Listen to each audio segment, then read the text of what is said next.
शेतकरी मित्रांनो नमस्कार।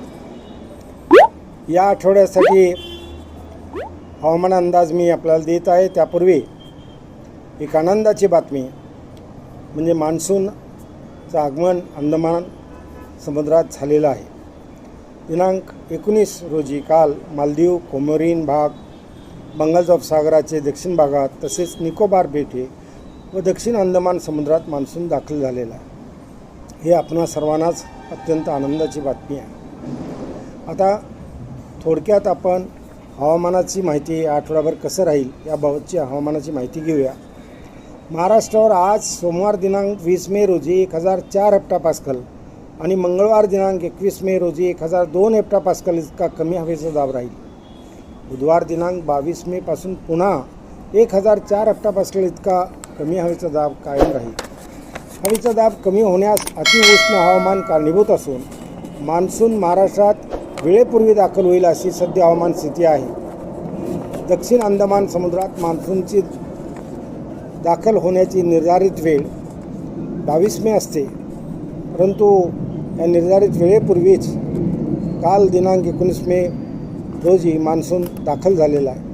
बंगालच्या उपसागराच्या उत्तरेकडील भागात 21 मे रोजी 1002 हेक्टोपास्कल इतका कमी हवेचा दाब राहील, त्यामुळे वेगाने मान्सून प्रगती करेल। उत्तर महाराष्ट्र, मराठवाडा, विदर्भ व दक्षिण पश्चिम महाराष्ट्रात कमाल तापमान 43 ते 44 अंश सेल्सिअसपर्यंत वाढेल, त्यामुळे हवेच्या आणखी कमी दाबाचे क्षेत्र निर्माण होईल। श्रीलंकेवर मान्सून 26 मेच्या दरम्यान दाखल होईल। केरळमध्ये तो 1 जूनपूर्वी, तसेच दक्षिण कोकणात 5 जूनपूर्वी, मुंबईस 10 जूनपूर्वी आणि विदर्भासह संपूर्ण महाराष्ट्रात 12 जूनपूर्वी मान्सूनचं आगमन किंवा दाखल होणं शक्य झालेलं आहे। उत्तर भारतात राजस्थान भागात आज 20 मे रोजी हवेचे दाब 998 हेक्टोपास्कल इतके कमी झालेले आहेत। हिंदी महासागर, अरबी समुद्र व बंगालच्या उपसागराचे पाण्याचे पृष्ठभागाचे तापमान 31 अंश सेल्सिअसपर्यंत वाढलेले आहे। तसेच प्रशांत महासागराचे पाण्याचे पेरूजवळ 16 अंश सेल्सिअसपर्यंत तापमान कमी झालेलं आहे।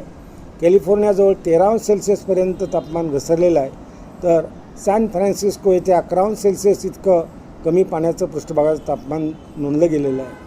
त्यामुळे तिकडे हवेचे दाब वाढतील व वारे हिंदी महासागर व प्रशांत महासागराचे वारे भारतावर मोठ्या प्रमाणात बाष्पवाहून आणतील। तसेच ला निनाचा प्रभाव तसेच इतर हवामान घटक अनुकूल असल्याने वादळी वारे व विजांच्या कडकडाटासह मान्सून दाखल होईल सर्व ठिकाणी। आता ही झाली सविस्तर माहिती। आता आपण मान्सूनबद्दलची माहिती